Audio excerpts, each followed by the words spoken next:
সামান্যই বলবো, কেননা আমি এই প্রথম জানতে পারছি এই মেলাটার সম্বন্ধে। কোনো আইডিয়া ছিল না, কিন্তু এসে আমার খুব ভালো লাগছে যে এত বছর ধরে এরকমভাবে মেলাটিকে এই পরিবার বাঁচিয়ে রেখেছে। তার জন্য এই পরিবারকে অজস্র ধন্যবাদ প্রত্যেককে। আর এই মেলা যাতে আরো ভালোভাবে চলতে পারে বা একটু উন্নতি হয়, মন্দিরের যাতে আরেকটু সংস্কার হয়, আমি গভর্নর স্যারকে বলেছি যে কিছু অভিযান যেন নিয়ে নেন।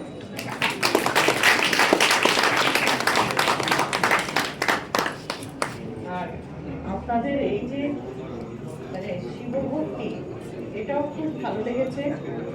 কারণ শিবই তো সব, বলুন না, সর্বত্র এবং সব, যাকে খুব সহজে ডাকা যায়, সহজে কাছে পাওয়া যায়, তাকে মনে করে চললে জীবনের কোনো কিছুতে আমার মনে হয় না আটকায় কিছু।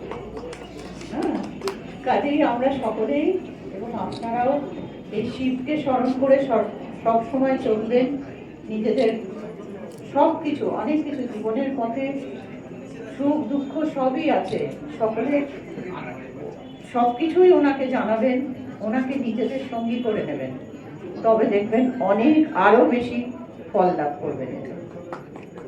সমাপ্ত করি, এরপরে গভর্নর সাহেবের বক্তব্য আপনারা শুনবেন।